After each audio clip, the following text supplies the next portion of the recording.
Você pode também rever essa reportagem lá no nosso site, o ric.com.br. Mães de crianças autistas também entraram em contato com a nossa produção, mas para fazer uma denúncia. Essas mães reclamam de não conseguir matricular os filhos nas escolas particulares. Ouviu bem? Em escolas particulares. De acordo com as mães, as escolas elas sinalizam que tem vaga nesse primeiro contato. Mas quando as escolas descobrem que as crianças, os alunos, futuros alunos, são neurodivergentes, ou seja, tem lá traço do espectro autista, o que acontece? As escolas se negam, mas tem lei. E é sobre isso que a gente vai explicar a partir de agora, nessa reportagem, como que o pai, a mãe, a comunidade está amparada. Primeiro, a gente traz também o problema enfrentado por essas mães. O filho da Eliana hoje tem 17 anos. O Pedro foi diagnosticado com transtorno do espectro autista aos 4 anos, assim que entrou na escola. E de lá para cá, passou por 4 instituições da rede privada de ensino. Dentro dessas 4 escolas, a gente teve várias negativas de outras escolas. Então, a gente ligava, perguntava se havia vagas, e aí quando a gente entrava na questão do autismo, essas escolas simplesmente desapareciam. Em 2024, o Pedro vai para o 3º ano do ensino médio e precisaria mudar de escola. E aí a família encontrou muitas dificuldades para achar um colégio que o acolhesse. Teve uma escola que fez todo o cadastro pela internet para agendar a reunião, nunca entraram em contato, mesmo eu ligando, não me deram retorno. Numa outra escola, a gente foi, visitou, conheceu, o Pedro foi junto, falaram que iriam aceitar. E quando eu fui confirmar a matrícula, que aí pediram para encaminhar laudos e relatórios terapêuticos, simplesmente desapareceram. Dificuldade enfrentada pela Letícia também. Para matricular o filho de 7 anos em uma escola particular, a fisioterapeuta conta que fez o contato com 27 escolas. Dessas 27, apenas 7 me receberam para visita, porque a maioria já por telefone, ao conversar com eles e explicar as necessidades do Lorenzo, já vinha a recusa dizendo que infelizmente não tinha vaga. Com a Elisângela não foi diferente. Para matricular o filho de 6 anos, diagnosticado com espectro autista, recebeu várias negativas. Você bate literalmente de porta em porta e se a negativa não é imediata em dizer que não há vaga ou que há fila de espera, ela acontece de maneira velada. Vamos agendar com o coordenador pedagógico para ver se a escola está preparada, para ver como nós podemos receber melhor o teu filho. E aí, se você insiste e diz, não, mas a vaga tem disponível, eu posso contar após essa avaliação? Depende da avaliação. Agora, ela diz que a dificuldade está para que a escola aceite a matrícula no integral, projeto bilíngue. E aí ela me convenceu a nós entrarmos com o meio período, o ensino regular, e após 2 meses ou 3 meses, nós migraríamos ele para o integral bilíngue se ele tivesse feito, se adaptado a esse processo.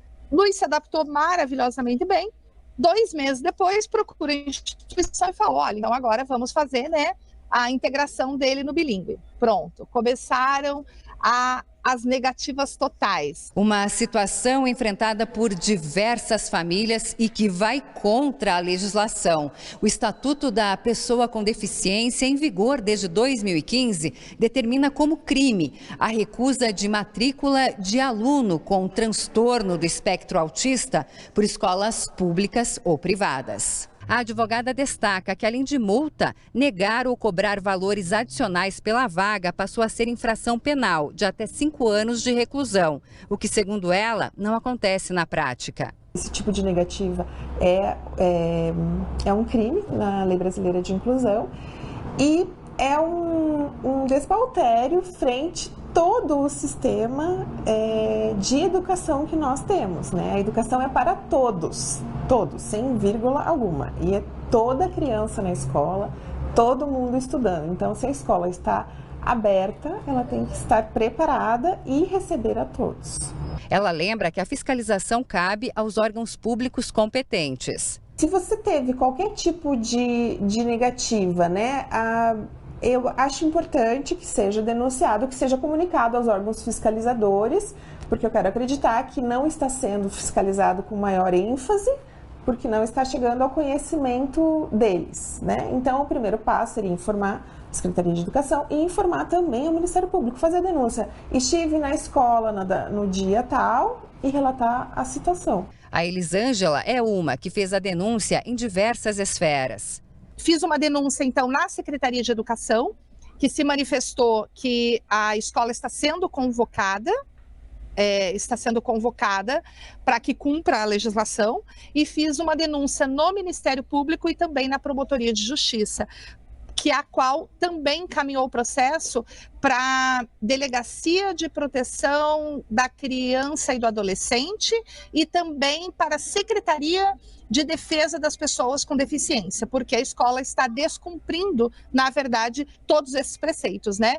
Uma luta para que outras famílias não passem pelo mesmo sofrimento. Não tem como resumir o sentimento de impotência e de violência que a gente sente diante de algo que deveria ser tão simples, né? Como gerar a educação de uma criança, a construção de um indivíduo. Então, eu espero que para o próximo ano já, todas as mães consigam a vaga e, principalmente, que as instituições de ensino nos deem um exemplo de que são instituições sérias, que funcionam perante a lei, que não existe à toa toda essa regulamentação, né, da lei de inclusão e que se faça cumprir. Até porque é o seguinte, né? Quando a gente fala aqui de educação, a gente está falando da base, é do princípio da inclusão. Ô, palavrinha bonita, mas que nem sempre se aplica na prática. Ô, Thaís, claro que nós fomos atrás das respostas, especialmente a Secretaria de Educação, para saber, e aí, existe uma fiscalização? Qual é o posicionamento? Isso tem acontecido? Denúncias estão sendo feitas?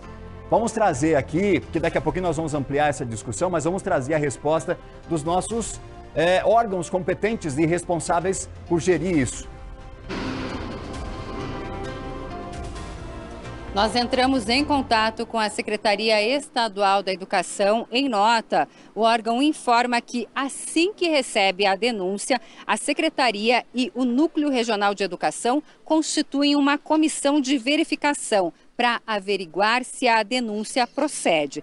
Caso seja confirmada a infração à legislação, a direção da escola denunciada é convidada a explicar os motivos da recusa e é devidamente orientada. Em caso de não cumprimento da determinação, dependendo do desfecho do caso, são tomadas medidas cabíveis. A Secretaria reforça que o procedimento é o mesmo para escolas das redes estadual, municipal e para as escolas privadas. Nós entramos também em contato com o Sindicato das Escolas Particulares do Paraná. O sindicato reforça que a legislação em vigor deve ser respeitada e destaca que discute com regularidade a elaboração de alternativas que promovam boas práticas inclusivas nas escolas particulares do Estado. Valdinei. Obrigado, Thaís. Essas são as respostas, então, da Secretaria Estadual de Educação. A princípio, o que a gente tem aqui é um cenário na argumentação, na teoria, porque na prática não foi o que essas mães relataram para a gente. Nós vamos ampliar aqui essa discussão. A doutora Márcia está com a gente, mas nós recebemos também outra advogada, a doutora Hanna Batista, a quem a gente agradece muito por ter vindo bater um papo com a gente aqui sobre esse assunto delicadíssimo, que, como nós vimos, é um crime.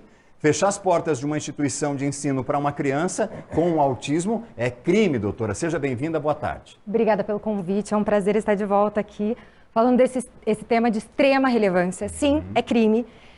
O gestor escolar pode ser punido com 1 a 4 anos de reclusão. Também pode ser punida a instituição com multa de 3 a 20 salários mínimos. A grande questão é a questão probatória. Como que geralmente isso ocorre? Os pais, eles acabam ligando para a escola, perguntando se tem vaga. Muitas vezes não geram provas sobre essa questão. E tem a resposta que sim, tem vaga. Nesse primeiro momento, não revelam e nem tem por que revelar. Não tem porquê, não tem um motivo, não existe uma obrigatoriedade disso, de revelar. de que essa criança está enquadrada no transtorno do espectro autista. Chegam na escola, essa vaga some. Quais são as alegações, geralmente? É muito comum eles não alegarem, não vou matricular porque tem autismo. Eles geralmente falam, não tem mais vaga para nenhum aluno. Coisa que muitas vezes, após isso, se verifica que não é o caso, porque você vê outras crianças sem neurodivergência sendo matriculadas. E os pais ficam, ok, denunciar, mas com que prova? É muito triste a gente ter que dar essa orientação, mas a gente pede para os pais de pessoas com transtorno espectro autista fazerem contatos por e-mail antes com a escola, questionando se há vaga ou não. O WhatsApp, ter documentalmente isso comprovado para conseguir, no momento da denúncia, demonstrar essa oferta de vaga que foi retirada após revelar o diagnóstico. Eu sei que a doutora Márcia tem pergunta para fazer, mas antes, doutora, me permita aqui, assim, partir então do princípio, quais são os direitos da criança autista? O que ela precisa ter respeitado no cenário educacional, escolar? Perfeito. A gente, no cenário educacional, o primeiro direito é acesso à educação. E quando a gente fala de acesso à educação, não é apenas ingressar numa instituição pela matrícula. Vai muito além disso. Um direito é a adaptação curricular. A gente tem um currículo do MEC, que quando os professores dão aula, não é com base no que eles acham. Tem um currículo no MEC, eles se preparam isso para levar para a sala de aula. E esse currículo tem que ser adaptado. Essa adaptação curricular é um direito da pessoa com autismo e, mais que isso, ela tem direito à tecnologia assistiva, que engloba a metodologia assistiva. Vamos dar um exemplo, a escola é construtivista, mas essa metodologia por si só, ela não vai ter, aqui é um exemplo, poderia ser outra metodologia, claro, mas ela não vai ter um auxílio para a pessoa com autismo. É difícil dizer, mas não vai, digamos assim, ter por completude cumprir com a eficiência o ensino daquela criança. Ela vai precisar de uma metodologia suplementar, assistiva, que pode ser, por exemplo, a metodologia ABA. É muito interessante, as pessoas falam muito de ABA como terapia, mas ABA é uma ciência e pode ser, sim, utilizada como metodologia assistiva escolar. Sim. Além da metodologia assistiva, que está dentro da tecnologia assistiva, a gente tem direito aos profissionais de apoio, como, por exemplo, o acompanhante especializado. O acompanhante especializado deve... E aí implica na estrutura da escola. Exatamente. Deve ser fornecido pela instituição de ensino. E, claro... Onera. Entendi. Doutora Márcia. Mas, doutora Hanna, claro, a gente entende que a educação ela não pode ser só uma situação formal. Não, está aqui e daí vamos deixar se virar, que não é assim que funciona. Ela tem que ter efeitos. Mas nós sabemos também que a neurodivergência tem níveis. Vê também algum tipo de escolha quando essa criança ela tem um nível mais pesado ou um nível mais leve dessa neurodivergência? Falando da questão do autismo, a gente tem, hoje em dia a gente coloca 3 níveis de suporte, geralmente assim que é classificado. Então, nível de suporte 1, nível de suporte 2 e nível de suporte 3. Geralmente, pelos relatos, e aí eu estou trazendo da minha vivência na prática jurídica, a gente vê algumas escolas sim que na mesma época havia vagas para criança de suporte nível 1, mas não havia vagas para criança de suporte nível 3. Por que isso? Evidentemente, quanto maior o nível de suporte, maior a atenção que tem que ser dada. Claro, cada caso é um caso, né? E quando a gente fala maior atenção tem que ser dada, não é que a criança de nível de suporte 1 não precise de grande atenção, mas existe uma tendência, às vezes, de precisar um menor, como já diz, um menor nível de suporte, que leva as escolas a refletirem, que nem sempre é verdade, uma menor onerosidade em fornecer essa tecnologia assistiva e metodologia assistiva. Enquanto a gente não tiver um traçado aqui que realmente verifique todos esses pedidos, né, do pai e da mãe para inserir o filho nesse contexto escolar, algo que demonstre um interesse de ter essa criança dentro desse ambiente, nós vamos ficar, infelizmente, nessa discussão. E a senhora, acho que eu posso ir além aqui, que além do conhecimento, né, que a senhora tem da lei, a senhora também tem a convivência. Exatamente. Sou mãe de uma pequenininha, nem tão pequenininha agora, 12 anos, né? Já tô com uma mocinha. Tenho 2 filhas, uma de 9, uma de 12. De 12 é diagnosticada com transtorno de espectro autismo. Atualmente é configurada como nível de suporte 2. Ela foi diagnosticada com o que seria, na época não se falava nível de suporte, mas seria o nível de suporte 3. E hoje, com terapia e inclusão efetiva escolar, e muito estudo do caso, ela está enquadrada no nível de suporte 2. E a inclusão escolar foi um desafio, as pessoas acham que não por eu ser advogada, mas foi um desafio para mim também, tive que brigar muito. É muito triste a gente ter que brigar por um direito que deveria ser automático. Que deveria ser uma coisa... As famílias, elas já deveriam ser acolhidas e ainda tem que brigar por esse direito. Mas a gente vê o resultado dessa inclusão hoje na minha pequena que...